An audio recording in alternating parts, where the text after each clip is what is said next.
함께 기도하시겠습니다.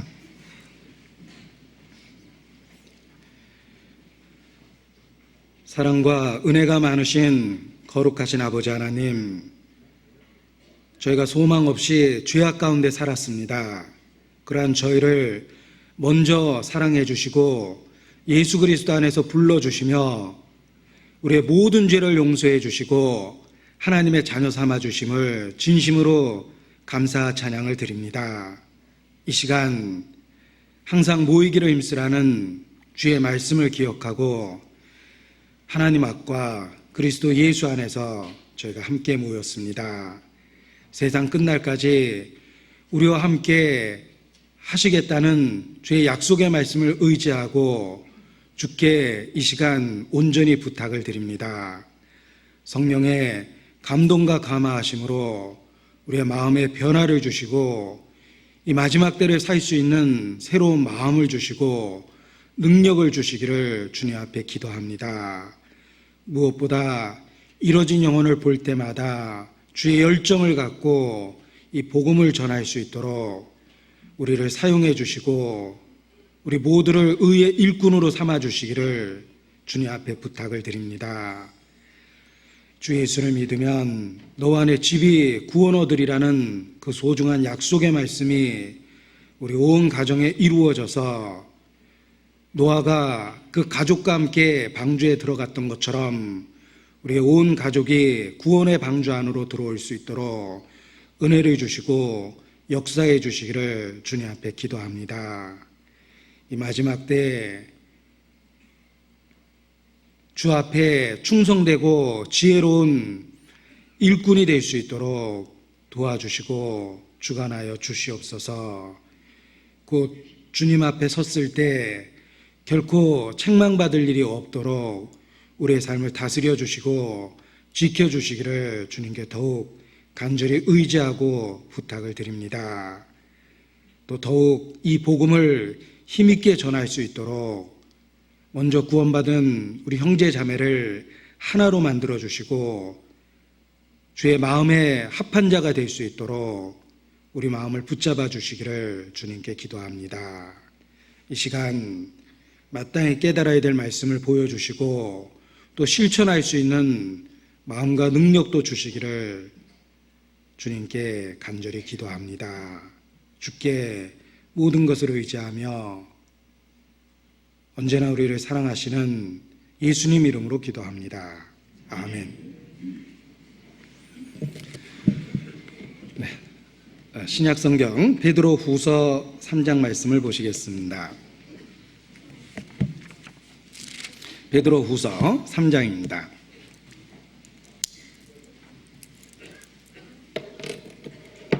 베드로 후서 3장 1절 2절입니다.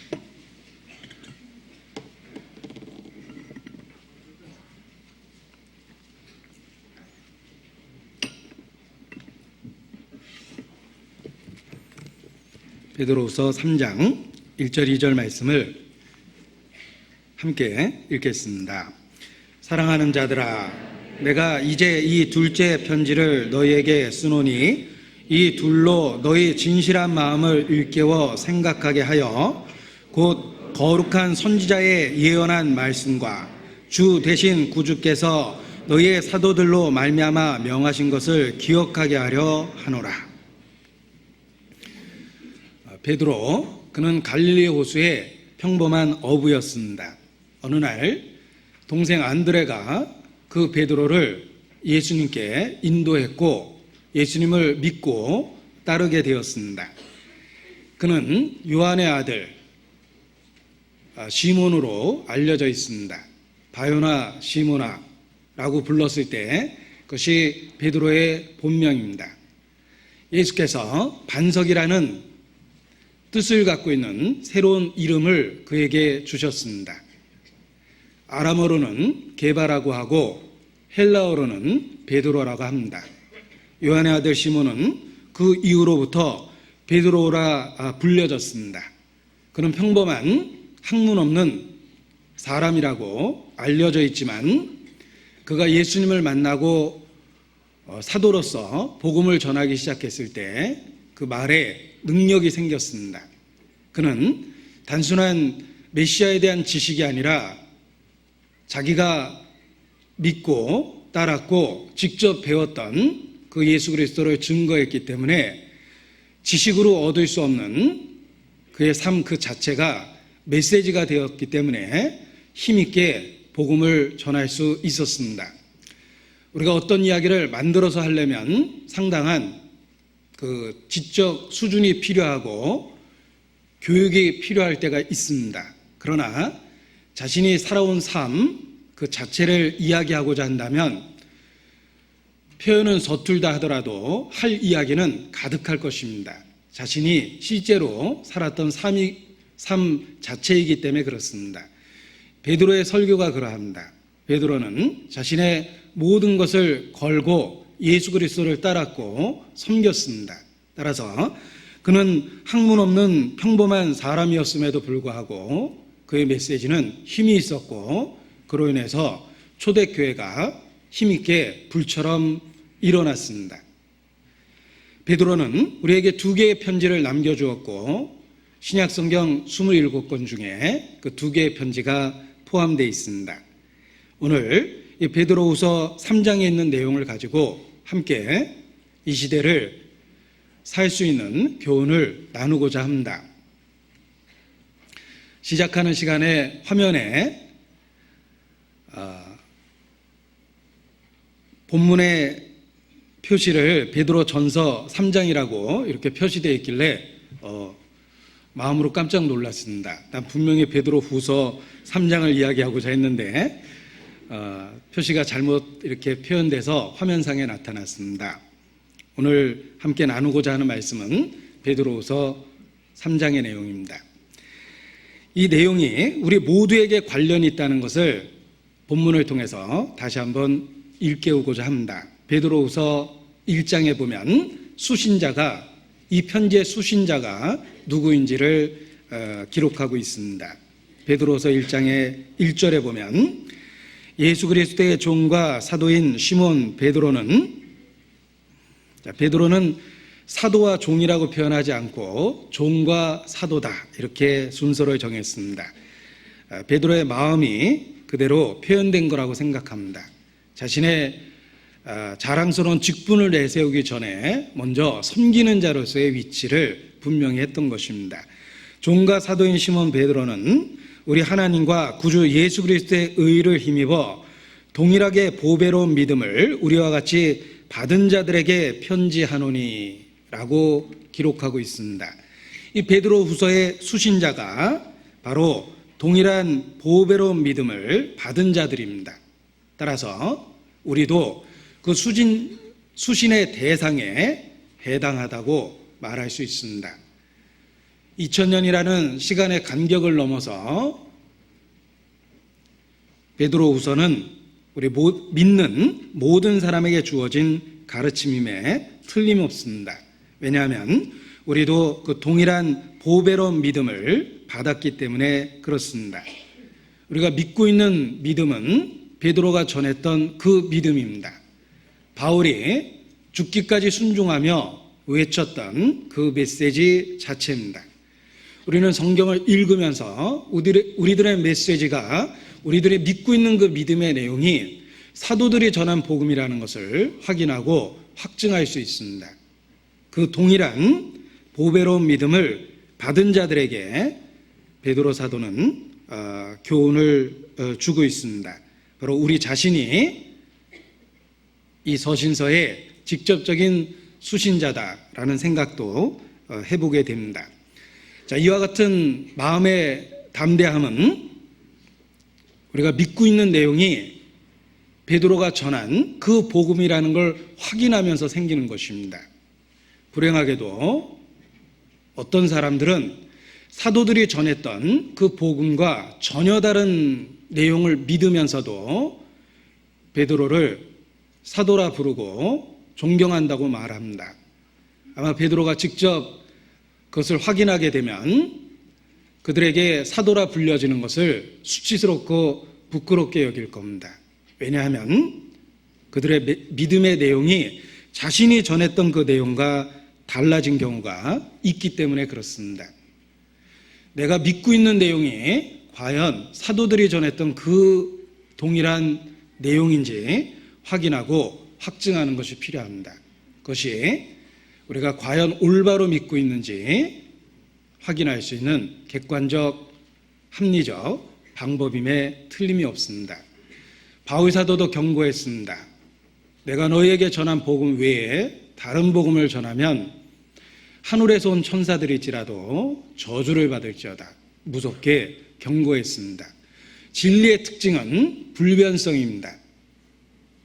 평범한 갈릴리 호수의 어부를 변화시켰던 그 진리를 우리는 동일하게 이 시대에 믿고 있습니다. 바울이 다메섹 도상에서 회심하고 목숨을 버리기까지 희생하며 전했던 그 동일한 복음을 우리가 믿고 있습니다. 그래서 같은 진리를 따르고 있다라고 마음의 담대함을 가질 수 있는 것입니다. 이런 담대함은 그저 저절로 생기는 것이 아닙니다. 성경을 통해서 확인하고 확증하면서 생기는 것이다 라고 말할 수 있습니다. 불행하게도 많은 사람들이 사도들이 전한 그 복음과 다른 내용을 전하면서 자신들이 사도들과 같은 대열에 있는 것처럼 주장하는 경우도 있기 때문에 그렇습니다. 그래서 우리의 믿음의 내용을 항상 사도들이 전했던 그 진리와 동일한지 확인하고 확증하는 것이 필요하다. 이렇게 강조해 볼 수 있습니다. 사도들이 전했던 복음은 예수 그리스도께서 공생에 전했던 메시지의 핵심에 잘 표현되어 있습니다. 때가 찼고 하나님 나라가 가까웠으니 회개하고 복음을 믿으라. 이것이 예수 그리스도의 복음이며 또한 사도들이 전했던 복음입니다. 하나님에 대한 회개와 우리 주 예수 그리스도에 대한 믿음, 이것이 베드로 사도가 말하고 있는 동일한 보배로운 믿음의 내용입니다. 우리도 성경을 통해서 변하지 않는 그 진리를 붙잡고 의지하고 있기 때문에 우리도 동일한 그 보배로운 믿음을 받은 자라고 확신을 합니다. 그래서 베드로후서 1장 1절에 이 수신자들을 표현한 말씀을 보고 시대를 넘어 우리에게 직접 주신 말씀과 같은 그런 감격을 가지며 읽을 수 있다라고 생각합니다. 베드로가 이 편지를 통해서 하고자 하는 말은 새로운 가르침이 아니었습니다. 3장 2절에 보면 곧 거룩한 선지자의 예언한 말씀과 주 되신 구주께서 너희의 사도들로 말미암아 명하신 것을 기억하게 하려 하노라 하고 말하고 있습니다. 베드로는 새로운 가르침을 주기 위해서, 새로운 지식을 전하기 위해서 이 편지를 기록한 것이 아닙니다. 이미 그들이 듣고 굳게 서 있는 그 진리의 말씀을 확인하고 확증해주고 일깨우기 위해서 이 서신서를 기록하고 있다고 말합니다. 이미 주신 선지자의 말씀, 그리고 사도들을 통해 주신 그 말씀을 기억하게 하기 위해서 베드로 후서를 기록한 것입니다. 우리에게는 새로운 지식이 필요한 것이 아닙니다. 이미 주어진 진리를 확인하고 확증하고 새롭게 인식하는 것이 필요합니다. 성경은 제일 마지막 부분에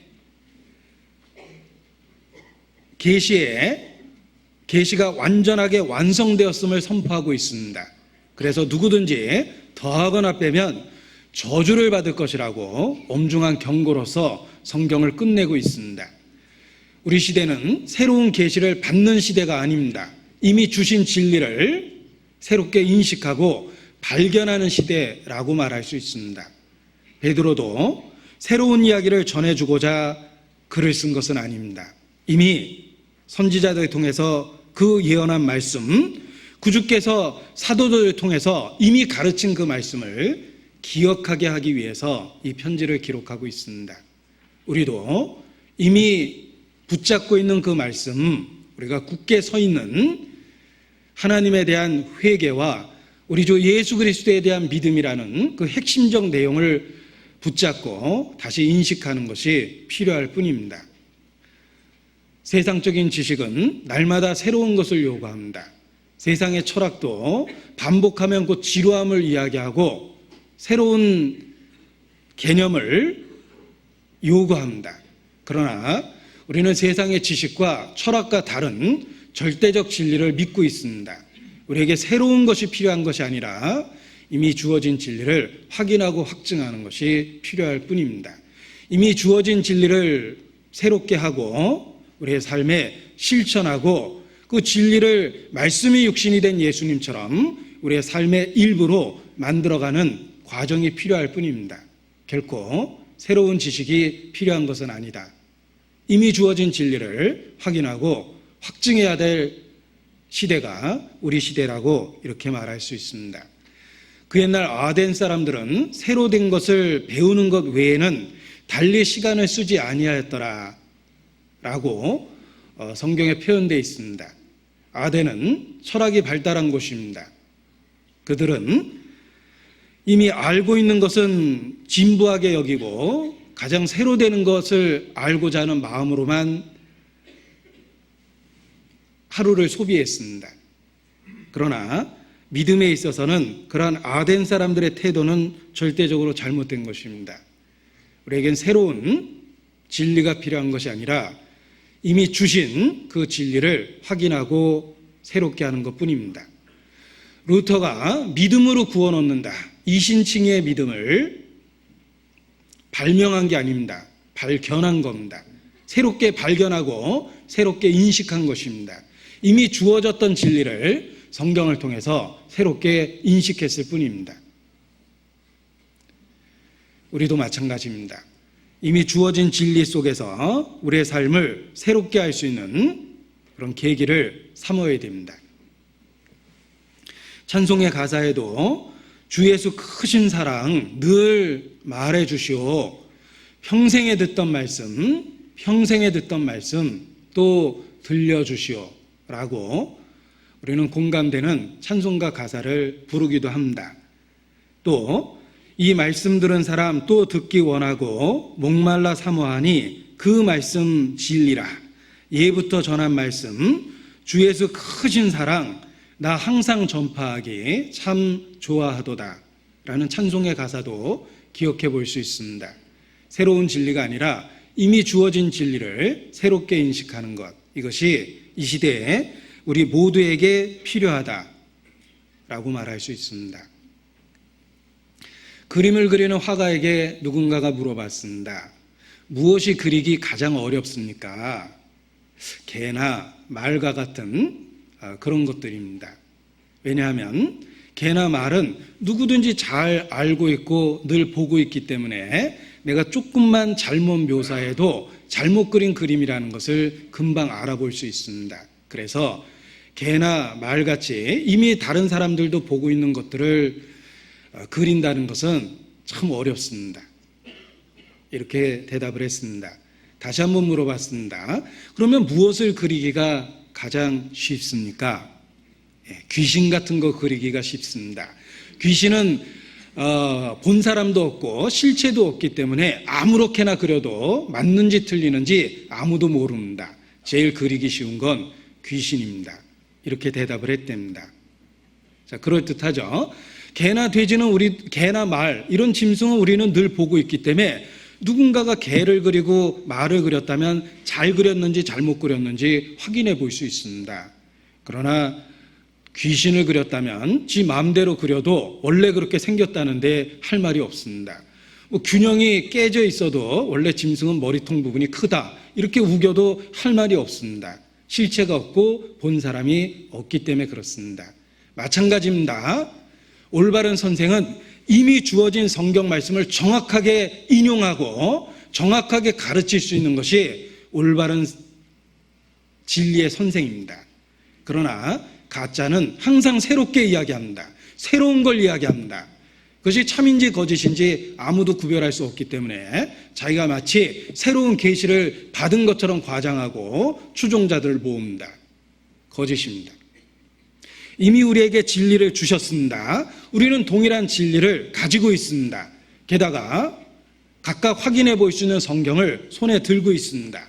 따라서 과연 선생된 자가 올바로 진리를 묘사하고 있는지, 전파하고 있는지 확인할 수 있다는 것입니다. 우리 시대는 이미 주어진 진리를 확인하고 확증하고 그런 방법으로 마음을 새롭게 하는 시대다. 새로운 가르침을 추구하면 틀림없이 잘못된 이단적 가르침에 빠지게 돼 있습니다. 이미 주신 말씀에 집중하고 이미 우리가 굳게 서 있는 그 진리를 붙잡고 그 진리를 삶의 일부로 체험화하는 것이 필요합니다. 베드로 사도도 바로 죽음 앞에서 기록한 서신서를 통해서 그 사실을 일깨우고 있습니다. 내가 너희의 신실한 마음을, 진실한 마음을 일깨워 생각하게 하여 그 거룩한 선지자의 예언한 말씀과 주 되신 구주께서 너희의 사도들로 말미암아 명하신 것을 기억하게 하려 하노라. 이미 주어진 진리를 기억하게 하기 위해서 이 편지를 기록하고 있는 것이다. 내가 결코 새로운 이야기를 하자는 것이 아니다 라고 말하고 있습니다. 우리가 이 마지막 때를 살기 위해서 이미 주어진 진리를 항상 기억하고 사는 것이 필요합니다. 불행하게도 이스라엘 역사를 보면 이스라엘 사람들은 죄를 반복적으로 짓습니다. 반복적으로 실패합니다. 그 범죄의 원인, 실패의 원인을 찾아보면 그들은 이미 주신 은혜를 기억하지 못하고 잊어버렸기 때문입니다. 그래서 불행하게도 범죄와 혼란을 반복합니다. 우리가 이스라엘 역사를 통해서 배울 수 있는 교훈이 그것입니다. 그들은 이미 주신 은혜와 진리를 기억하지 못했기 때문에 범죄와 혼란을 반복했던 것입니다. 오늘의 본문은 베드로후서 3장입니다. 표시해 놓고 시편 106편을 보시겠습니다. 시편 106편 7절입니다.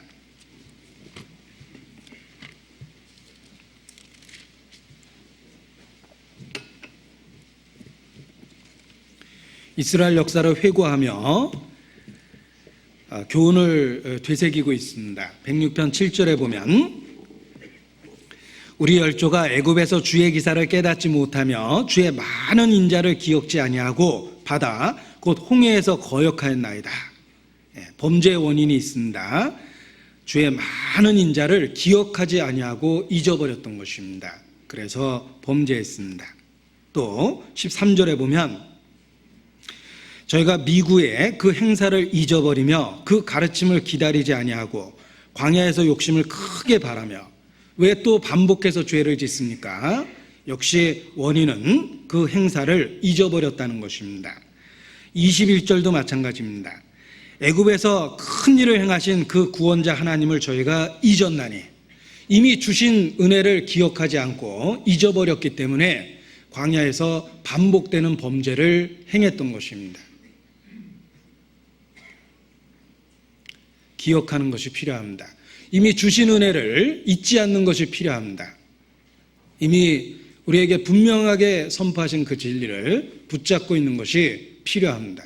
이것이 범죄하지 않을 수 있는 방법입니다. 신명기 7장입니다. 신명기 7장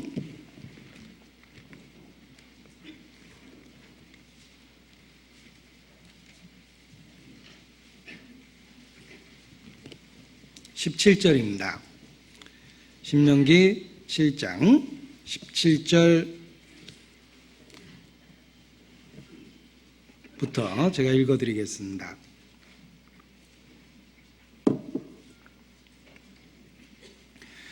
내가 혹시 심중에 이르기를 이 민족들이 나보다 많으니 내가 어찌 그를 쫓아낼 수 있으려 하리라마는 그들을 두려워 말고 내 하나님 여호와께서 바로와 온 애굽에 행하신 것을 잘 기억하되 내 하나님 여호와께서 너를 인도하여 내실 때에 내가 목도한 큰 시험과 이적과 기사와 강한 손과 편파를 기억하라.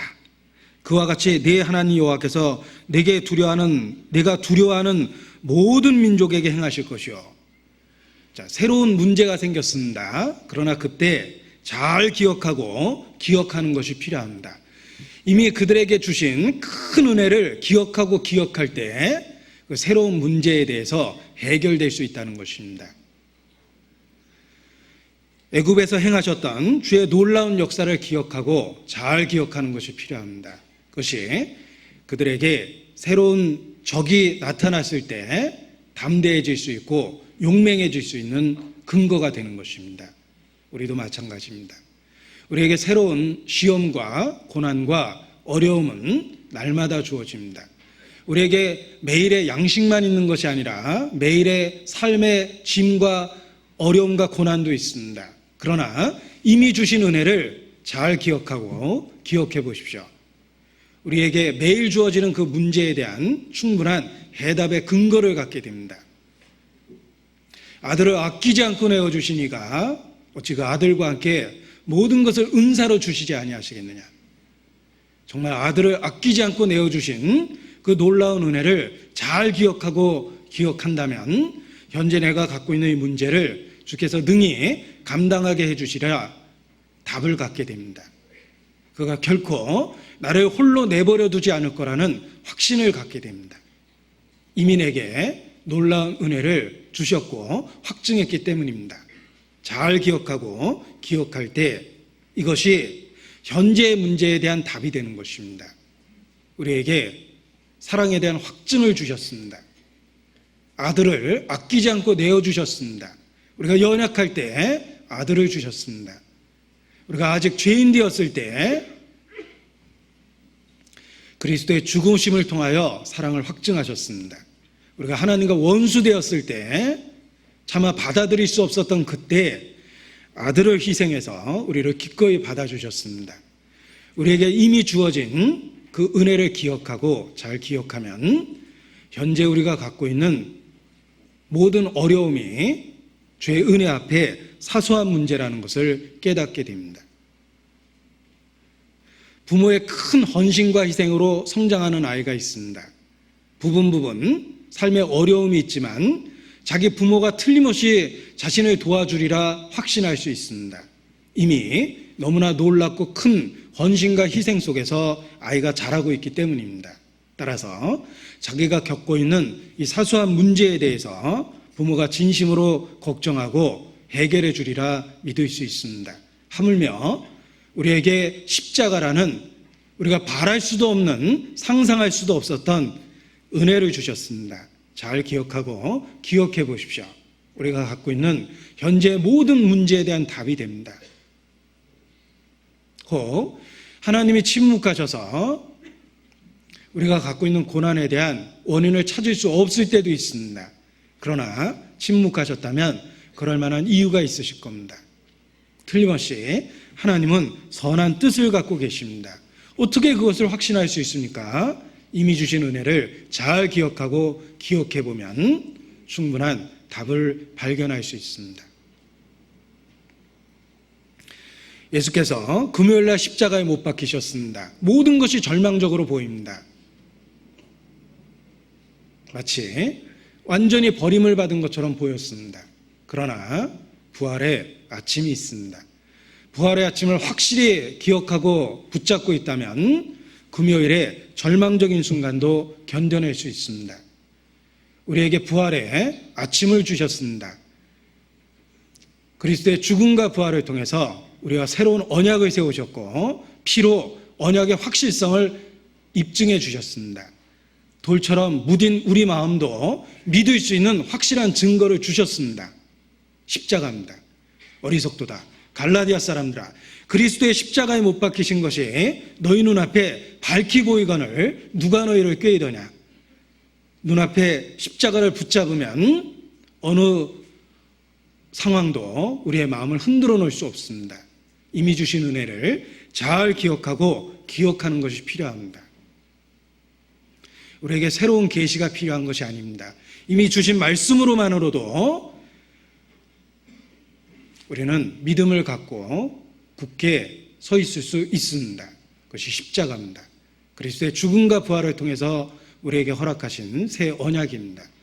그 확실한 은혜를 잘 기억하고 기억하는 것이 이 어두운 세대를 살아갈 수 있는 믿음의 비결이라고 그렇게 말할 수 있습니다. 베드로도 그들이 이미 서 있는 그 믿음의 진리를 기억하게 하기 위해서 편지를 쓰고 있습니다.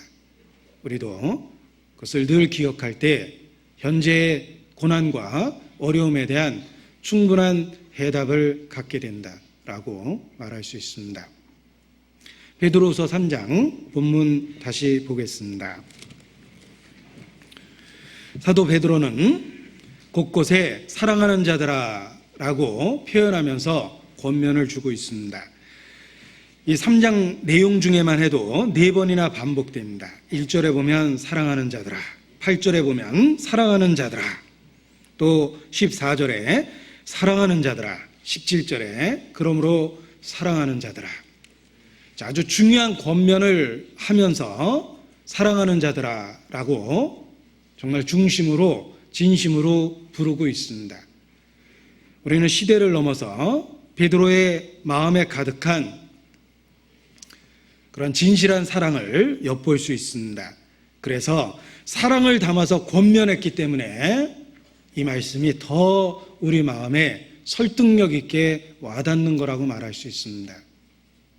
베드로는 사도로서 권면할 자격이 있습니다. 그는 그리스도의 사랑을 품었습니다. 그리고 그 사랑을 갖고 중심으로 진심으로 사랑하는 자들아 하고 부르고 있습니다. 그 사랑하는 마음이 가득했기 때문에 그 사랑으로부터 권면이 나온 겁니다. 그래서 중요한 권면을 하면서 사랑을 일깨우고 있습니다. 우리가 쉽게 지식을 갖고 선생 노릇하기는 쉽습니다. 잘못된 걸 지적하기 쉽습니다. 그저 옳고 그른 것을 구별해서 말하기는 쉽습니다.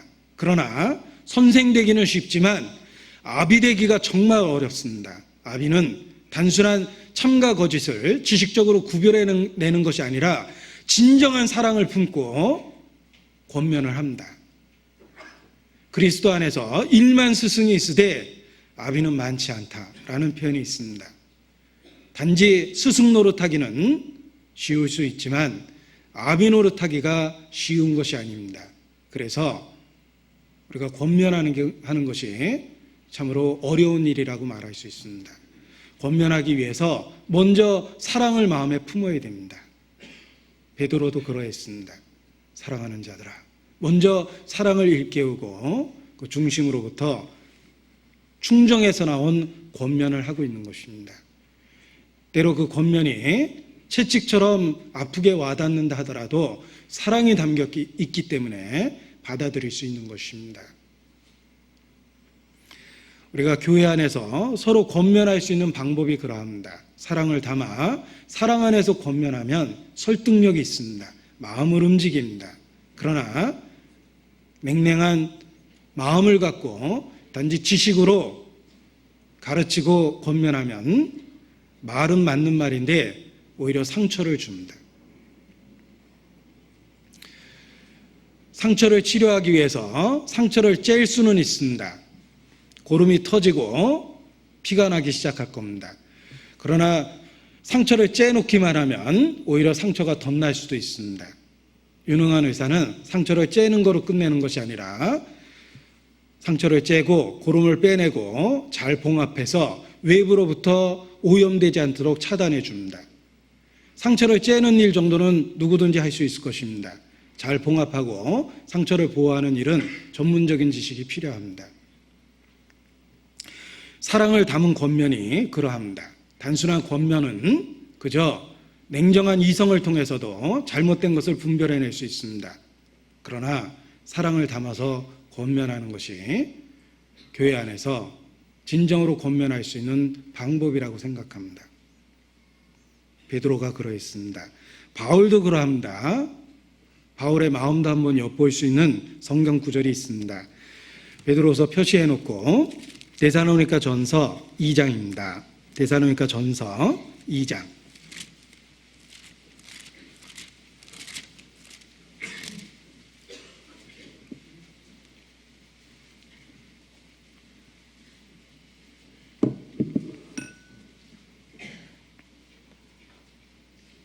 7절 성도를 향한 바울의 사랑을 엿볼 수 있습니다. 오직 우리가 너희 가운데서 유순한 자 되어 유모가 자기 자녀를 기름과 같이 하였으니, 유모가 우리가 친어머니하고 구별해서 이렇게 유모라고 자꾸 잘못 어감이 생깁니다. 그러나 여기에서 말하는 유모는 친어머니, 젖을 먹이는 친어머니라는 뜻입니다. 제가 부끄럽게도 이걸 친어머니하고 비교된 표현으로 몇 년 동안 읽었습니다. 그래서 은혜가 안 되더라고요. 친어머니는 사랑이 가득 담겼는데 그저 젖을 먹이는 어머니는 왠지 단순한 이익을 얻기 위해서 젖을 먹이는 경우가 있죠. 이렇게 돌봐주는 경우가 있습니다. 그런데 나중에 원어 공부를 하다 보니까 이게 친어머니, 젖먹이를 먹이는 친어머니라는 뜻이더라고요. 유모가 자기 자녀를 기름과 같이 하였으니, 자, 이것이 바울의 마음입니다. 그래서 8절에 이렇게 표현할 수 있었습니다. 우리가 이같이 너희를 사모하여 하나님의 복음으로만 아니라 우리 목숨까지 너희에게 주기를 즐겨함은 너희가 우리의 사랑하는 자 됨이라. 바울은 권면할 자격이 있었습니다. 목숨까지도 기꺼이 주고자 하는 사랑이 가득했습니다. 젖먹이를 향한 어머니의 마음처럼 단지 복음을 가르쳐주고자 하는 선생의 마음이 아니라 기꺼이 목숨까지 줄 수 있는 어미의 마음을 품었던 것입니다. 그래서 권면할 자격이 있었습니다. 11절에 보면 11절 같이 읽겠습니다. 너희도 아는 바와 같이 우리가 너희 각 사람에게 아비가 자기 자녀에게 하듯 권면하고 위로하고 경계하노니. 자, 권면하고 위로하고 경계, 단순한 지식으로만 한다면 우리는 서로 권면하면서 오히려 상처를 받을 것입니다. 그러나 아비가 자녀에게 하듯 사랑을 품고 그리스도의 사랑을 근거로 해서 권면한다면 그것이 때로 날카로운 책망으로 표현돼도 그 안에 사랑이 있다는 것을 느낄 수가 있고 우리에게 실질적인 큰 도움이 될 것입니다. 교회 안에서 우리가 서로 주고받는 권면은 권면 이전에 권면을 담을 사랑이 필요합니다. 단순한 성경적인 지식만으로 책망하고 교훈하기 때문에 오히려 말은 맞는 말이지만 상처를 주고받게 됩니다. 먼저 지식보다 사랑을 구하는 것이 필요합니다. 성경 공부를 오랫동안 하다 보면 내게 지식이 부족한 것이 아니라 사랑이 절대적으로 부족하다라는 생각을 하게 됩니다.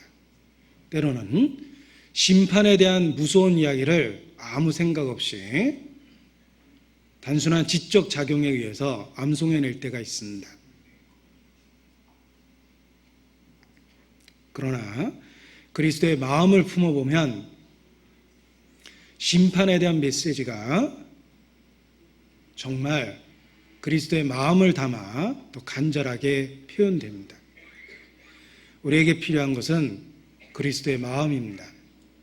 유모가 자기 자녀에게 하듯 아비가 자녀에게 할 수 있는 마음이 바로 그리스도의 마음입니다. 그래서 우리가 하나님께 구해야 될 것은 그리스도의 마음이다 라고 말할 수 있습니다. 정말 평소에 기도의 제목에 그것을 구하고 계십니까? 주여, 내게 주님의 마음을 주십시오. 주님의 열정을 주십시오. 이뤄진 영혼을 볼 때 정말 주님처럼 그들을 볼 수 있도록 내게 열정을 주시고 사랑을 주십시오. 그런 기도가 필요합니다. 그래서 영화의 제목으로 쓰였지만 The Passion of Christ, 그리스도의 열정과 사랑을 품고 그것을 구하는 것이 필요합니다. 이 시대에 우리에게 지식이 부족하다기보다는 영혼에 대한 열정이 부족할 때가 너무나 많기 때문에 그렇습니다. 누가 그리스도를 가르칩니까? 누가 그리스도를 가르칠 자격이 있습니까? 지식 있는 자가 아닙니다. 그리스도의 마음을 품는 자입니다. 고린도전서 2장입니다. 고린도전서 2장 16절입니다.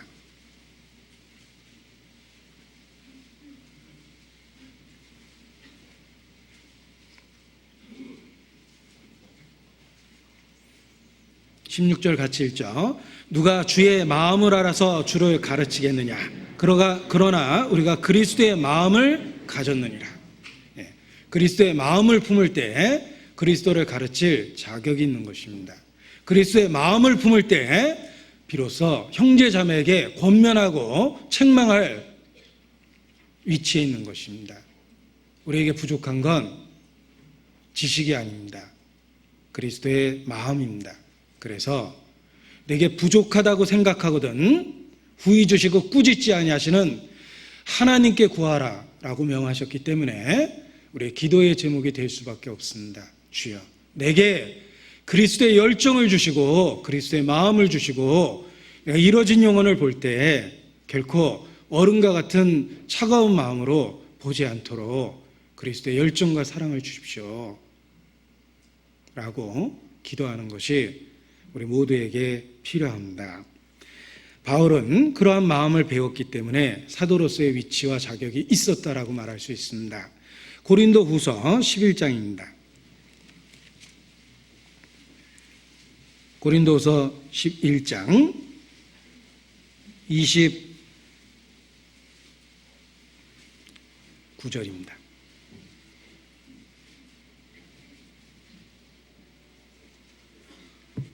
같이 읽죠. 누가 약하면 내가 약하지 아니하며 누가 실족하게 되면 내가 애타하지 않더냐. 이것이 그리스도의 마음입니다. 27절에 보면 또 수고하고 애쓰고 여러 번 자지 못하고 줄이고 목마르고 여러 번 굶고 춥고 헐벗 섰노라. 자, 이 모든 것보다 바울을 더 고통스럽게 했던 것이 있습니다. 28절입니다. 이에 일은 고사하고 오히려 날마다 내 속에 눌리는 일이 있으니 그 모든 교회를 위하여 염려하는 것이라. 바울은 자기가 육체적으로 당했던 그 어떤 고통보다도 교회에 대한 염려가 더 마음에 큰 비중을 차지하고 있었습니다. 그래서 그들이 약하면 함께 약해하고 그들이 실족하면 함께 애타했던 것입니다. 그것이 회방자, 핍박자, 폭행자였던 사울이 바울이 될 수 있었던 이유입니다. 우리 시대에 바울처럼 말하고 베드로처럼 영향력을 행사할 수 있습니다. 그러나 중요한 건 그렇게 말했다는 게 중요한 게 아닙니다. 그런 영향력을 갖고 있다는 게 중요한 게 아닙니다. 정말 그리스도의 마음을 품고 그렇게 하고 있느냐가 중요합니다. 일만 스승이 될 수 있지만 아비가 되는 건 결코 쉬운 일이 아닙니다. 그래서 한없이 내 자신, 아니 우리 자신의 부족함을 인식하기 때문에 가장 낮은 곳에서 더욱더 주의 열정을 구할 수밖에 없다라고 생각합니다. 베드로는 사랑을 가득 마음에 품고 성도들에게 권면하고 있습니다. 그래서 그 권면이 설득력이 있고 이 시대에 우리의 마음에까지 와닿게 되는 것입니다. 성경은 심판에 대한 반복적인 경고로 이루어져 있습니다. 왜 무서운 그 심판에 대한 경고가 반복되고 있는 것일까? 한마디로 하나님의 넘치는 사랑이 심판을 반복해서 경고하게 된 것이다. 이렇게 말할 수 있습니다. 아이가 밖으로 나갈 때마다 어머니는 아이에 대한 걱정을 합니다. 예를 들면 아파트 앞에 웅덩이가 있다면 나갈 때마다 웅덩이 조심하라고 소리칩니다. 한 달에 한 번 이야기하는 게 아니죠. 하루에 한 번 이야기하는 게 아닙니다. 나갈 때마다 웅덩이 조심해라, 차 조심해라 라고 이야기합니다. 아이에 대한 사랑이 아이에 대한 염려로 나타난 겁니다. 경고로 나타난 겁니다. 성경에 반복되는 심판에 대한 경고를 볼 때마다 하나님의 사랑을 보는 것이 필요합니다. 왜 반복적으로 경고하실까? 한 사람도 멸망치 않고 구원 얻기에 이르기를 원하시기 때문에 반복적으로 경고하는 겁니다. 그들이 혹 듣고 그 악행에서 떠나 돌이킬 듯하니라. 돌이키라고 심판과 멸망에 대한 이야기를 우리에게 반복해서 경고하고 계시는 겁니다. 역설적이지만 성경의 무서운 심판과 멸망에 대한 이야기를 볼 때마다 우리는 하나님의 사랑을 엿볼 수 있습니다. 너희에 대한 나의 생각은 내가 아나니 재앙이 아니라 평안이라, 장래에 소망을 주려 하는 생각이라 말씀하셨습니다. 여호와여, 주의 손이 높이 들릴지라도 그들이 보지 아니하나이다마는 백성을 위하시는 주의 열성을 보면 저희가 부끄러워하리이다. 때로 우리도 그 반복적인 가르침을 그저 마음에 사소하게 지나칠 때도 있습니다. 그러나 어느 날 문득 우리를 부르고 있는 높이 쳐든 주의 손길을 보게 됩니다. 그리고 그 무서운 심판의 경고 속에서도 하나님의 사랑의 마음을 엿볼 수 있습니다. 아무도 멸망하는 걸 원치 않으시기 때문에 그렇게 반복적으로 경고하고 계시는 겁니다. 우리가 범죄할 때 양심이 비명을 지르는 것과 같은 그런 외침을 듣습니다. 우리를 사랑하시고 범죄를 막아주시는 거예요. 그 민감한 양심은 하나님이 우리의 죄를 막고자 역사하시는 결과입니다. 어떤 시인의 표현처럼 잎새에는 바람에도 나는 괴로워했다 라고 표현했는데, 때로 우리의 각성한 그 양심은 작은 죄 때문에 크게 고민을 합니다. 내가 구원받기 전에는 절대 고민하지 않았던 종류들입니다. 때로는 정말 잎새에는 바람에도 고통을 받은 만큼 양심이 민감해집니다. 그런데 그것도 하나님의 손길이요, 하나님의 은혜라는 걸 깨닫고 감사하게 됩니다. 그 민감해진 양심은 죄를 막고자 하는 하나님의 또 하나의 은혜일 뿐입니다. 그런데 그 양심의 소리를 무시하고 죄를 반복해서 지으면 더 이상 양심의 소리가 들리지 않습니다. 하나님의 음성이 들리지 않습니다. 그때가 정말 위기입니다. 하나님 버린 겁니다. 성경에 보면 하나님의 얼굴을 가리우신다라는 표현이 있습니다. 하나님이 버리운 겁니다. 그 사람 버렸기 때문에 더 이상 아무런 소리를 듣지 못하는 거예요. 우리가 양심의 비명 소리를 듣고 성경의 여러 거룩을 요구하는 말씀을 떠올릴 수 있다면 하나님 손 안에 있다, 하나님의 품 안에 있다라는 또 하나의 증거임에 틀림이 없습니다. 하나님 우리를 사랑하시기 때문에 우리를 권면하고 경고하고 책망하십니다. 그 음성을 계속해서 들을 수 있는 건 복입니다. 그래서 때로는 민감해진 양심이 사회생활하는 데 방해가 될 때가 있습니다. 한 번만 양심을 포기하면 어떤 이익을 얻을 수 있는데 양심이 사회생활에 방해가 될 때가 있지만 사실은 그 살아있는 양심이 하나님이 함께 하신다는 또 하나의 증거다라는 걸 생각해 보면 은혜를 더욱더 느끼게 됩니다. 베드로후서 3장 보십시오. 베드로후서 3장. 사랑하는 자들아, 내가 이제 이 둘째 편지를 너희에게 쓰노니 이 둘로 너희 진실한 마음을 일깨워 생각하게 하여. 자, 진실한 마음을 일깨워라고 표현했습니다. 진실한 마음, 이것이 구원받은 마음입니다. 각성된 마음입니다. 그리스도의 피로 깨끗이 씻긴 마음이라고 말할 수 있습니다. 그 마음이 진실한 마음입니다. 생각해 보십시오. 원래 우리의 마음은 어떻습니까? 결코 진실하지 않았습니다. 우리의 본성은 만물보다 거짓되고 심히 부패했습니다. 내 자신도 그것을 인식하지 못할 정도로 사실 내 마음은 악하고 부패되어 있었고 완고하고 악했습니다. 그야말로 마음에 7가지 가증한 것이 가득했습니다. 내 마음은 결코 진실하지 않았습니다. 그런데 그리스도의 피가 우리의 마음을 깨끗이 씻겨서 하나님을 향하여 살아나게 했습니다. 그것이 각성된 진실한 마음입니다. 사도 베드로는 그 구원받은 진실한 마음을 갖고 있는 성도에게 권면하고 호소하는 것입니다. 이런 호소를 들을 수 있는 사람이 진실한 마음을 갖고 있는 사람입니다. 그러나 반복된 진부한 얘기를 하고 있다라고 마음에 생각하고 있다면 혹 아직도 심히 부패된 본성의 마음을 갖고 있는 사람일 수도 있습니다. 진실한 마음, 각성된 마음입니다. 하나님이 주신 새롭게 된 마음이라고 말할 수 있습니다. 그 양심이 하나님을 향하여 찾아가는 것, 이것이 바로 거듭난 사람의 상태입니다.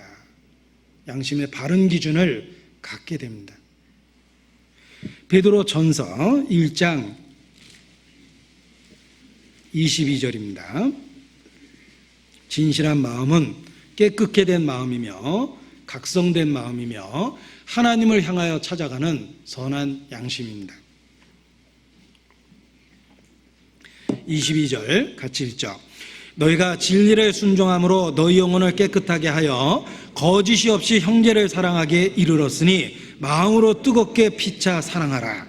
자, 이것이 진리를 순종하여 거듭난 사람의 마음입니다. 영혼을 깨끗게 했습니다. 거짓이 없이 형제를 사랑하기에 이르렀습니다. 진실한 마음을 갖게 됩니다. 세상적인 이익을 계산해서 형제 자매를 이야기하는 것이 아닙니다. 사람을 보는 새로운 관점이 생깁니다. 그 사람의 빈부, 그 사람의 존귀를 따지는 것이 아니고 그 사람의 외모의 아름다움을 따지는 것이 아니라 새로운 기준을 갖게 됩니다. 그것이 주님께서 새롭게 하신 깨끗게 된 마음이다, 이렇게 말할 수 있습니다. 히브리서 9장 또 보겠습니다. 히브리서 9장 14절입니다.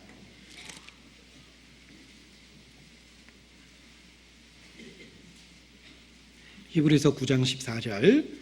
하물며 영원하신 성령으로 말미암아 흠없는 자기를 하나님께 드린 그리스도의 피가 어찌 너희 양심으로 죽은 행실에서 깨끗하게 하고 살아계신 하나님을 섬기게 못하겠느냐.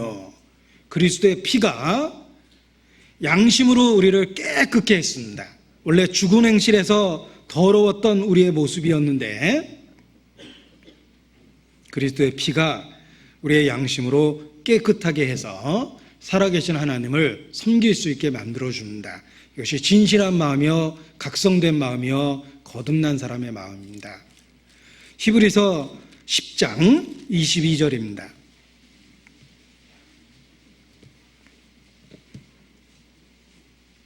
22절 같이 읽죠.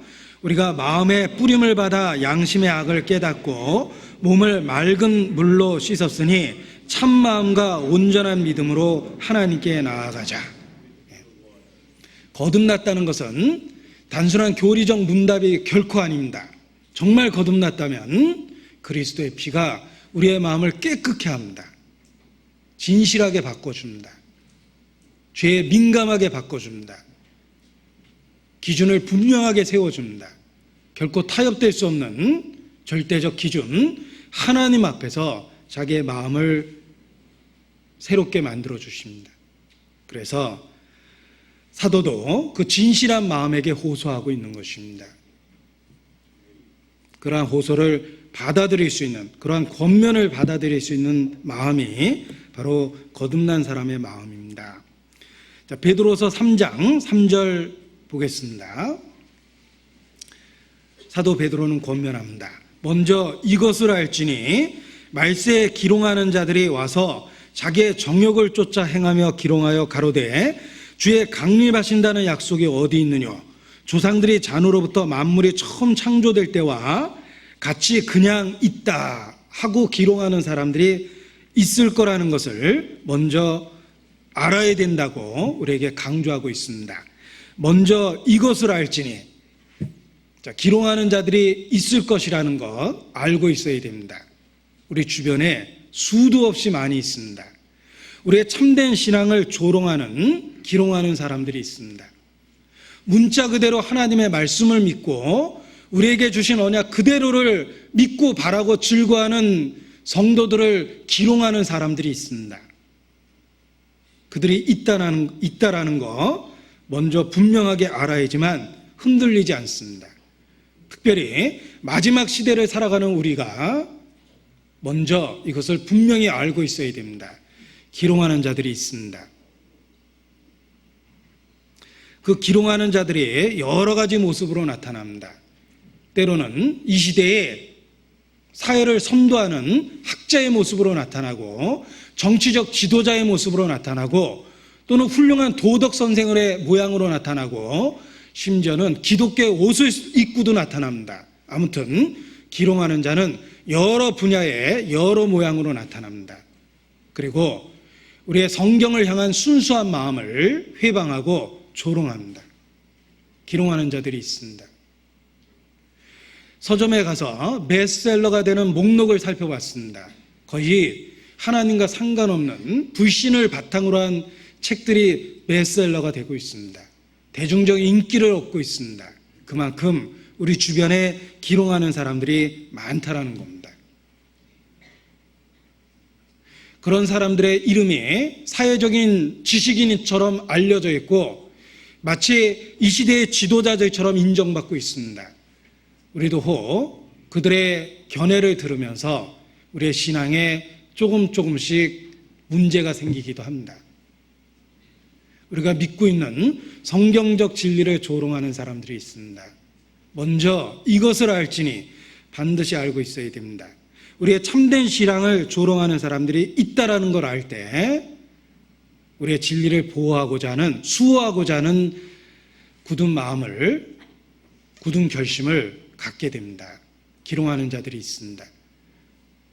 우리 주변에 참된 신앙을 회방하는 잘못된 가르침이 많다는 거 아셔야 됩니다. 게다가 우리 시대는 인터넷에 의해서 잘못된 정보가 너무나 많이 주어지고 있습니다. 우리들이 보고 듣고 있는 대부분의 정보가 적그리스도적이라고 생각하지 않습니까? 정말 분별하고 계십니까? 기롱하는 자들이 있습니다. 먼저 이것을 알지니 반드시 알고 있어야 됩니다. 베드로 후서 2장 1절부터 제가 읽어보겠습니다. 그러나 민간에 또한 거짓 선지자들이 일어났었나니 이와 같이 너희 중에도 거짓 선생들이 있으리라. 저희는 멸망케 할 이단을 가만히 끌어들여 자기들을 사신 주를 부인하고 임박한 멸망을 스스로 취하는 자들이라. 여럿이 저희 호색하는 것을 쫓으리니 이로 인하여 진리의 도가 회방을 받을 것이요 저희가 탐심을 인하여 지은 말을 가지고 너희로 일을 삼으니 저희 심판은 옛적부터 지체하지 아니하며 저희의 멸망은 자지 아니하느니라. 기롱하는 자들이 있습니다. 잘못된 가르침을 퍼뜨리는 사람들이 있습니다.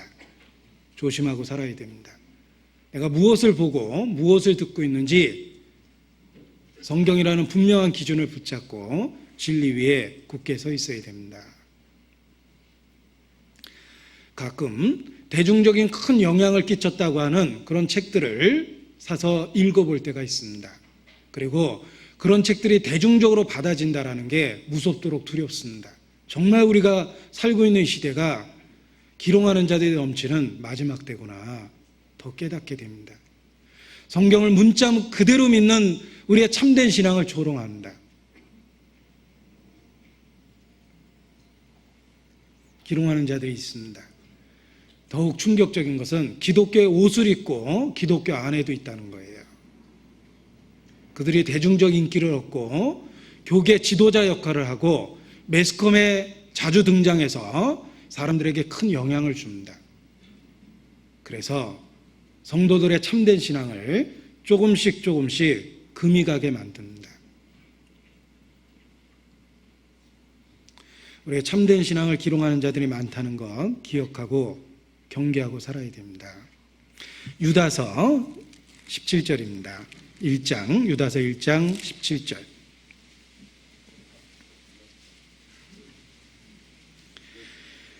유다서 1장 17절. 사랑하는 자들아, 너희는 우리 주 예수 그리스도의 사도들의 미리 한 말을 기억하라. 그들이 너희에게 말하기를 마지막 때에 자기의 경건치 않은 정욕대로 행하며 기롱하는 자들이 있으리라 하였나니 이 사람들은 당을 짓는 자며 육에 속한 자며 성령은 없는 자니라. 예수께서 친히 여러 차례 경고하신 것과 같습니다. 바울도 경고했습니다. 때가 이르리니 사람이 바른 교훈을 받지 아니하며 귀가 가려워서 자기의 사욕을 쫓을 스승을 많이 두고 그 귀를 진리에서 돌이켜 허탄한 이야기를 쫓으리라. 마지막 때가 되면 기롱하는 자들이 점점 더 많아집니다. 그래서 심지어 기독교 안에도 깊숙이 침투합니다. 다른 예수, 다른 영, 다른 복음을 전합니다. 사단이 이 마지막 때에 기독교의 옷을 입고 수없이 역사하고 있습니다. 사회 고발 프로그램에 등장하는 기독교 단체만 문제가 있는 것이 아닙니다. 빙산의 일각이죠. 대중적 영향력을 끼치는 교계 지도자 중에 기롱하는 가르침을 퍼뜨리는 사람 많이 있습니다. 그래서 우리 시대가 정말 경계하고 경계해야 될 시대다. 그 기롱하는 가르침이 여러 모양으로 여러 분야에서 나타나기 때문입니다.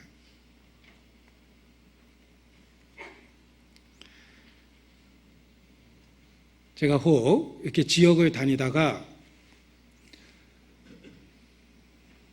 신학교가 있으면 한 번쯤 들어가 봅니다.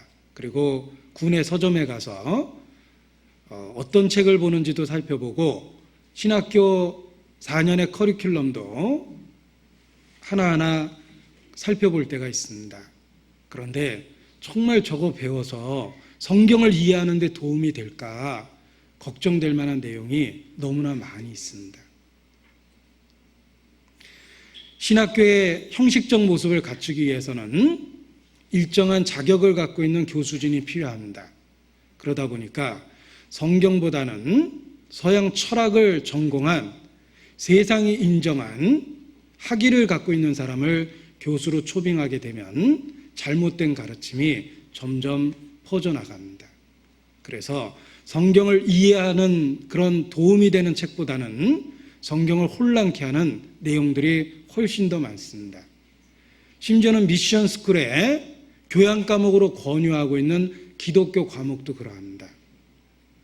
미션 스쿨에서 교양 과목으로 사용하는 기독교 관련된 과목들이 있습니다.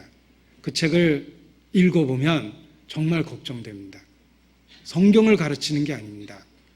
서양 철학을 가르치고 특별한 사람의 종교적 견해를 집중적으로 가르칩니다.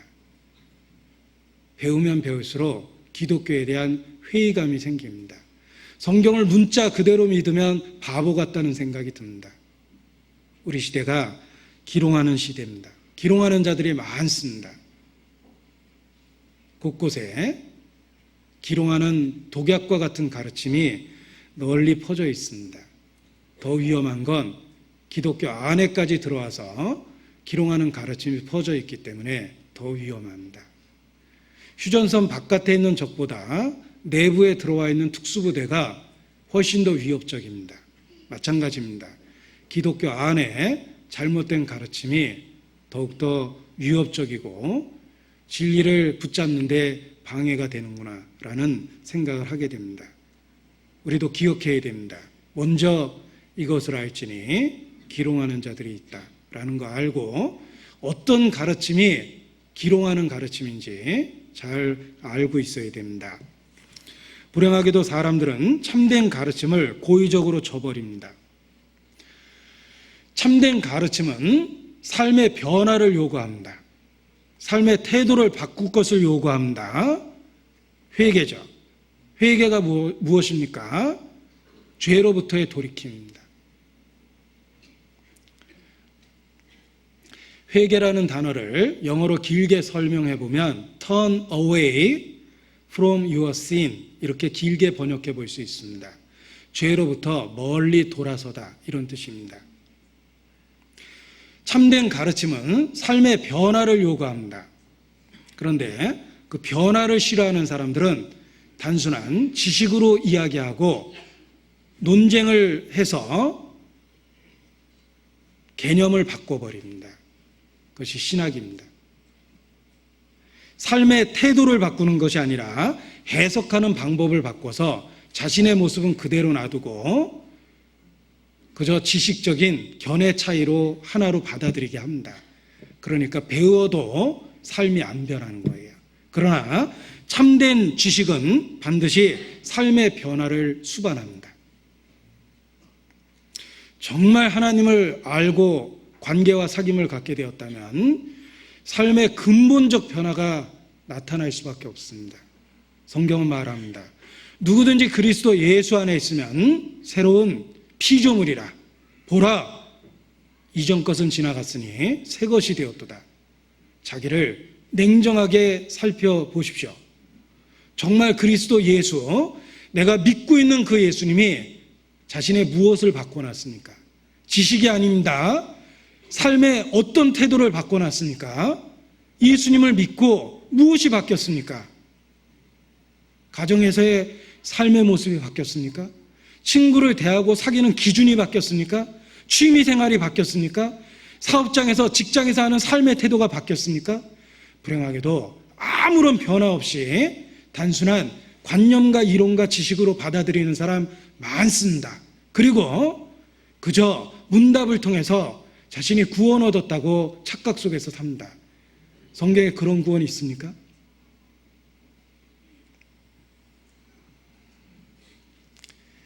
참된 진리는 우리의 삶을 근본적으로 바꿔놓습니다. 보라, 자기도 한번 살펴보십시오. 이전 것은 지나갔으니 새 것이 되었도다. 삶의 변화가 있습니다. 틀림없이 있습니다. 그런데 기롱하는 사람은 고의적으로 그걸 저버립니다. 그저 해석의 차이라고 치부하고 자기의 삶의 태도를 요구하는 가르침은 그저 특별한 해석일 거라고 생각합니다. 그리고 전혀 안 변합니다. 그것이 고의적으로 불어 잊으려 한 거기 때문에 용서받을 수가 없는 거예요. 성경 말씀은 우리의 삶의 변화를 요구합니다. 주님은 심판을 경고하고 계십니다. 말씀으로 천지를 창조하셨습니다. 그 말씀으로 경고하신 것처럼 노아 시대에 홍수가 있었습니다. 이제 동일한 말씀으로 이 세상을 불사르겠다고 경고하십니다. 말씀으로 천지를 창조하신 것이 사실인 것처럼 말씀으로 경고했던 것처럼 노아 홍수가 있었던 것이 사실인 것처럼 반드시 심판이 있습니다. 멸망의 그날이 있습니다. 이 세상은 불타 없어질 것입니다. 정말 그것을 믿고 있다면 그 믿음이 우리의 삶의 근본적 변화를 일으킵니다. 내가 살고 있는 이 세상이 불탈 거라는 걸 알면서 삶이 안 변합니까?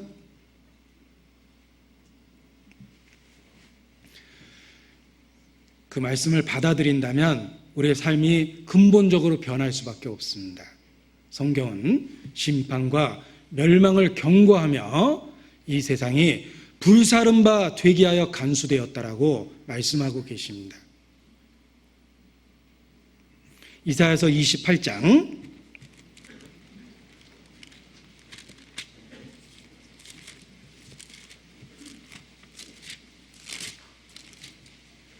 22절입니다.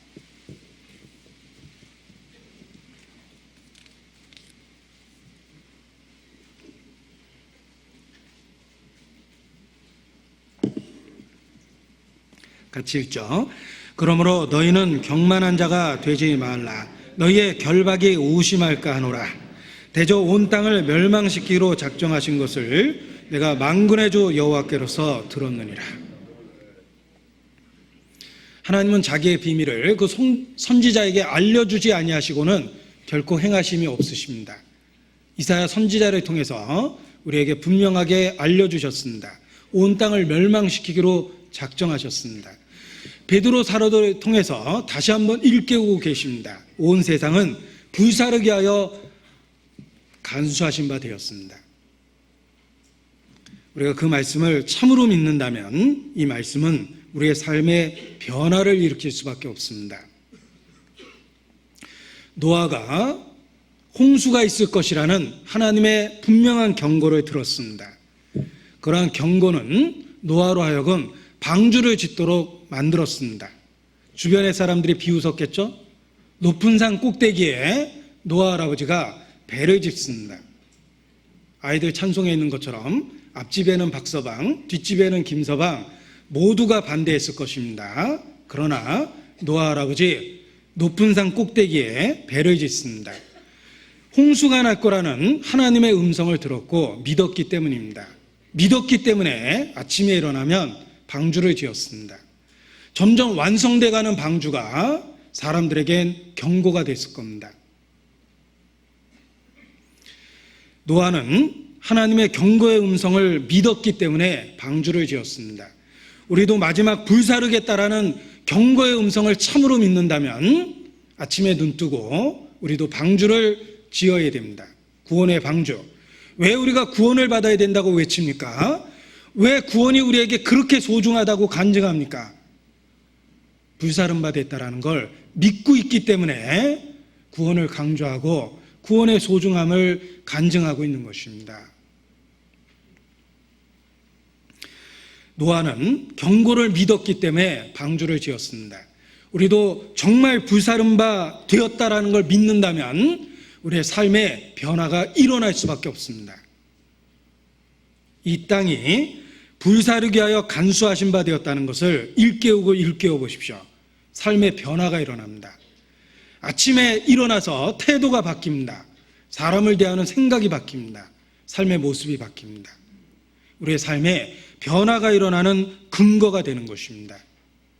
노아도 경고를 믿었기 때문에 계속해서 그 어려운 방주를 짓는 과정을 끝까지 수행할 수 있었습니다.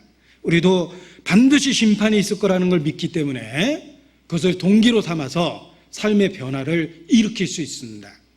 불타 없어질 것이라는 걸 알고 있기 때문에 이 땅에서의 사는 삶의 태도가 바뀔 수밖에 없는 것입니다. 11절, 베드로서 3장 11절입니다. 이 모든 것이 이렇게 풀어지리니 너희가 어떠한 사람이 되어야 마땅하뇨? 거룩한 행실과 경건함으로 하나님의 날이 임하기를 바라보고 간절히 사모하라. 자, 불사름 바 되었다, 작정하신 바 되었다는 걸 참으로 믿는다면 거룩한 삶을 살아갈 수 있는 강력한 동기를 갖게 되는 겁니다. 우리가 왜 본성으로부터 벗어나 죄로부터 벗어나 구별되어 있어야 됩니까? 이 세상은 곧 불사름 바 될 것이기 때문에 그렇습니다. 그걸 참으로 믿는다면 우리가 구별돼서 살아야 될 이유가 되는 것입니다. 구원은 어떤 의미에서 거룩함으로의 부르심입니다. 내가 거룩하니 너희도 거룩하라. 나는 너희에게 아버지가 되고 너희는 내게 자녀가 되리라. 너희는 저희에게서 나와 따로 있고, 그게 교회입니다. 구별된 무리죠? 저희에게서 나와 따로 있으라. 우리가 어떻게 따로 있을 수 있습니까? 세상과 다른 삶의 태도를 갖고 살 수 있습니까? 불사름 바 되었다는 걸 믿기 때문에 거룩에 대한 순종이 가능한 겁니다. 우리가 육체를 따라 산 모든 것을 가지고 곧 하나님 앞에 서게 될 거라는 걸 믿고 있기 때문에 우리의 육체로 사는 삶을 구별할 수 있는 것입니다. 노아가 심판에 대한 경고를 듣고 배를 만들었던 것처럼 우리도 심판에 대한 경고를 붙잡고 삶의 태도를 바꿔야 됩니다. 그 말씀을 붙잡으면 거룩에 대한 이유가 생깁니다. 타협하지 않는 이유가 됩니다. 왜 유혹을 받고 그 은밀한 달콤한 유혹을 거절합니까? 내가 곧 하나님 앞에 서서 육체를 따라 산 모든 것을 갖고 심판을 받게 되리라는 걸 알고 있기 때문입니다. 왜 세상적인 물질보다 영혼에 대한 걸 소중히 여깁니까? 곧 이 세상이 불탈 거라는 걸 알고 있기 때문입니다. 우리가 참으로 그 경고를 믿는다면 반복적 지속적으로 거룩을 실천할 수 있는 강력한 동기를 갖게 되는 겁니다. 말로는 종말을 믿는다고 하면서 여전히 타협되어 있다면 그도 기롱하는 사람일 뿐입니다. 우리의 삶의 모습이 과연 불탈 세상, 하나님의 경고를 믿고 있는지 내 삶의 태도를 갖고 자기 자신을 살펴보는 것이 필요합니다. 우리가 이 세상에 불탈 것이라는 것을 확실히 믿는다면 거룩에 대한 강력한 동기를 갖게 되고 베드로서 3장 14절에 있는 말씀처럼 점도 흠도 없이 평강 가운데 나타나기 위해서 힘쓰게 됩니다. 힘쓴다라는 게 무엇입니까? 의지를 갖고 적극적으로 노력한다는 뜻입니다. 정말 주님 뜻대로 살고자 마음을 다하고 목숨을 다하고 힘을 다해서 달려갈 수밖에 없습니다. 이 세상이 불탈 거라는 걸 기억할 때마다 우리의 삶의 태도가 바뀝니다. 거룩의 실천이 가능해집니다. 그리고 정말 이 세상이 불탈 거라는 것을 믿는다면 다른 사람을 대하는 태도, 물질을 사용하는 방법, 시간을 사용해서 살아가는 방식이 바뀌게 되어 있습니다. 자, 우리 시대의 사람들의 타락을 3S라고 이야기합니다. 섹스, 스포츠, 스크린. 그것이 인생의 큰 즐거움처럼 삶의 목표처럼 추구하고 삽니다. 3S라고 그러죠. 그러나 성도의 3S는 다릅니다. 누군가가 이렇게 표현했습니다. 제가 누군가라고 표현한 것은 이런 좋은 얘기는 제 머리에서 나온 게 아니라는 걸 알려주고 싶어서 그렇습니다. 성도의 3S가 있습니다. Say, 말하라. Show, 보여주라. Share, 나누라. 그렇습니다. 정말 불탈 세상을 믿는다면 Say, 말해야 됩니다. 무엇을 망설이십니까? 다른 사람이 어떻게 생각하느냐 중요한 거 아닙니다. 심판이 있습니다. 주님 곧 오십니다.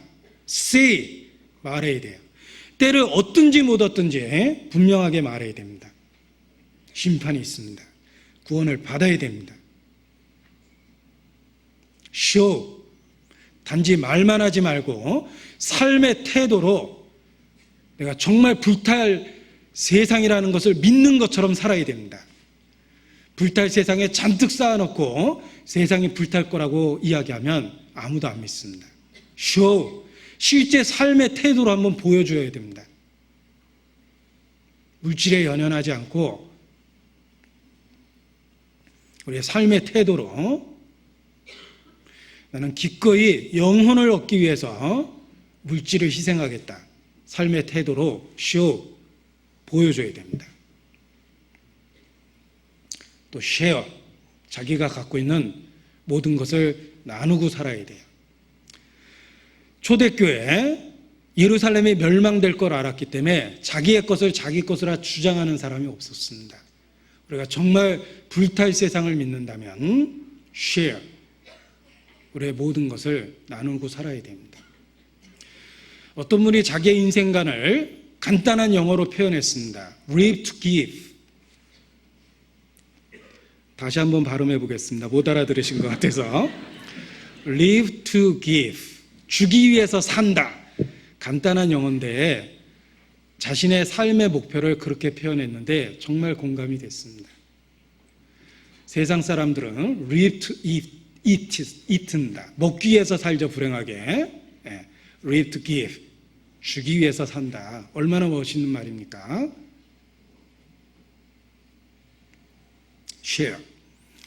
우리의 삶에 시간을 나누고 열정을 나누고 재능을 나누고 물질을 나누고 우리가 갖고 있는 것을 나누는 것입니다. 그것이 정말 이 세상이 불탈 거라는 것을 믿는 우리의 변화된 태도다, 이렇게 말할 수 있습니다. 믿는 사람처럼 say, show, share, 그것이 성도의 삶이 되어야 됩니다. 저는 광고 들을 때도 은혜가 되더라고요. 쇼를 해라. 쇼, 보여주고 살라는 거죠. 네. 우리 말투를 바꾸고 생각을 바꾸고 삶의 태도를 쇼, 보여주고 살아야 됩니다. 내가 왜 욕하지 않습니까? 내가 왜 그 순간에 웃고 내가 왜 그 순간에 포기합니까? 이 세상이 불탈 거라는 거 알고 있기 때문입니다. 내가 하는 현재 삶의 행동을 하나님 앞에 가서 직구할 날이 있다는 걸 알기 때문에 태도와 생각을 바꿀 수밖에 없는 겁니다. 그래서 삶으로, 생활로 우리가 믿고 있는 걸 보여줘야 됩니다. 이 세상은 불사르게 하여 작정하신 바 되었습니다. 믿고 있다면 그렇게 표현하고 살아야 됩니다. 우리가 참으로 이 세상이 불에 타서 풀어지고 없어질 것이라는 걸 믿는다면 영혼에 대한 열정을 가질 수밖에 없습니다. 구원 안 받은 사람과 아무 생각 없이 대화하다 그 사람이 이루어져 있다는 걸 문득 깨닫게 되면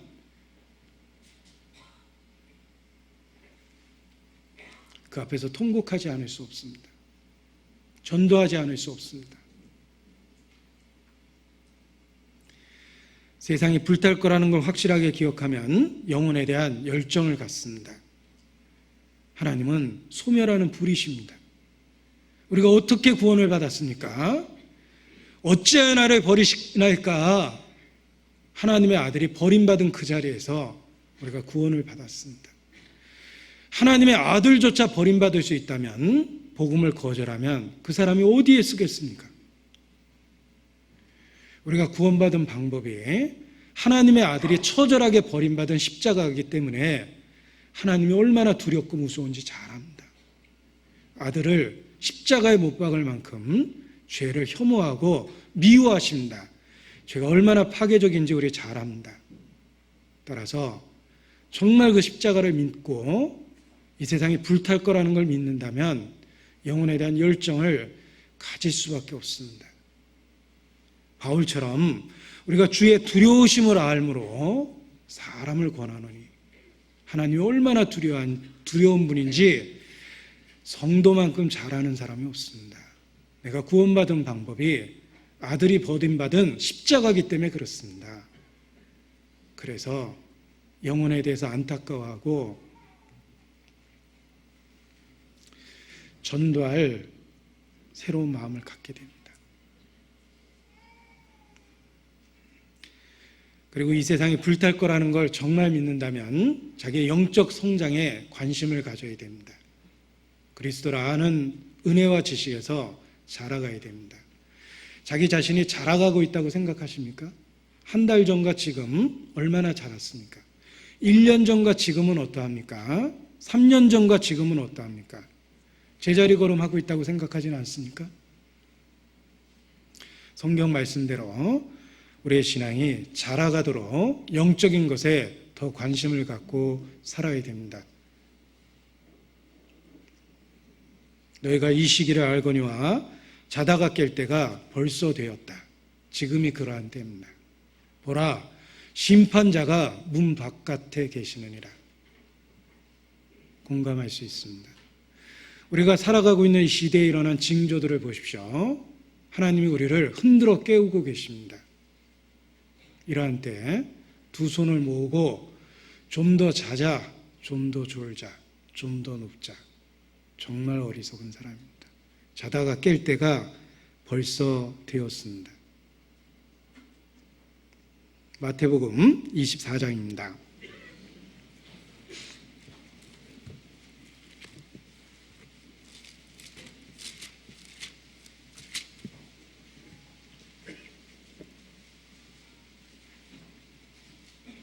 42절로 44절까지 같이 읽겠습니다. 그러므로 깨어 있으라. 어느 날에 너희 주가 임할는지 너희가 알지 못함이니라. 너희도 아는 바니 만일 집주인이 도적이 어느 경점에 올 줄 알았더라면 깨어 있어 그 집을 뚫지 못하게 하였으리라. 이러므로 너희도 예비하고 있으라. 생각지 않은 때에 인자가 오리라. 이 말씀이 이 시대에 우리 모두에게 주시는 주님의 직접적인 말씀이라고 확신합니다. 그러므로 깨어 있으라. 이러므로 너희도 예비하고 있으라. 주님은 곧 오십니다. 기도하시겠습니다. 살아계시는 거룩하신 아버지 하나님, 우리의 마음을 일깨우시고 성령의 감동과 감화하심으로 붙잡아 주셔서 이 마지막 때에 주의 성도답게 살 수 있도록 우리의 삶에 변화를 주시고 우리의 언행에 변화를 주시기를 주님께 기도합니다. 우리의 말로 주님을 증거하고 우리의 변화된 삶으로 그 말씀을 또다시 확증할 수 있도록 주관하시며 다스려 주시옵소서. 또 이 한 주간에 주의 이름으로 복음이 증거되는 많은 곳이 있습니다. 권능으로 역사하시고 주의 영광만을 나타내 주시기를 더욱 간절히 기도합니다. 주께 모든 것 의지하며 우리를 사랑하시는 예수님 이름으로 기도합니다. 아멘. 찬송 231장 하시겠습니다. 231장입니다.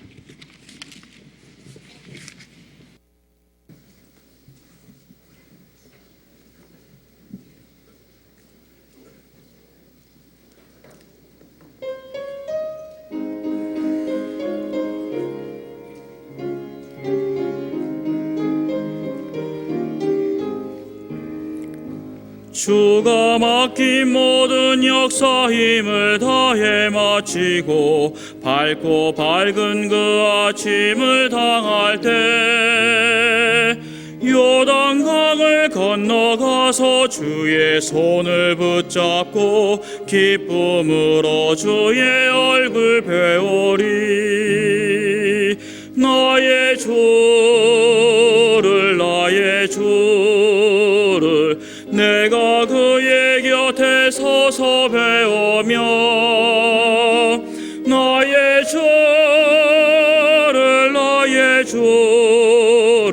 손에 못자국을 보아 알겠네.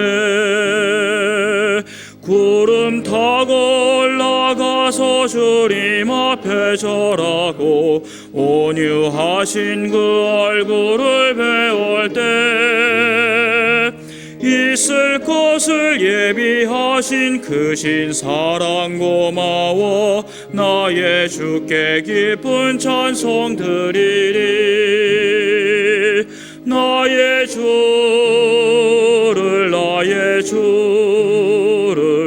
내가 그의 곁에 서서 배우며 나의 주를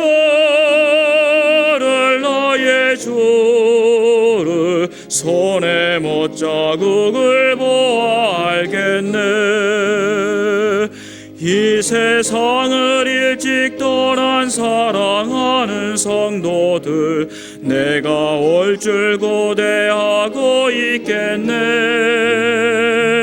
저희들과 한 소리로 찬송 부르기 전에 먼저 사랑하는 주를 배우리. 나의 주를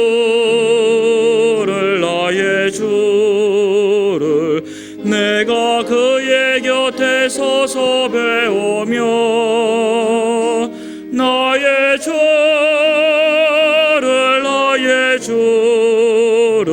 손에 못자국을 보아 알겠네. 영화롭게 시온 성문 들어가서 다닐 때 흰 옷 입고 황금길을 다니며 금고 문고 맞추어서 새 노래를 부를 때 세상 고생 모두 잊어버리리. 나의 주를 내가 그의 곁에 서서 배우며 나의 주를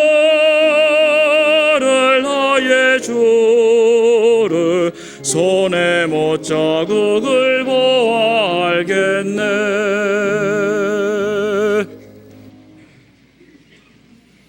네, 광고 말씀 없습니다. 마치겠습니다. 안녕히 돌아가시기 바랍니다.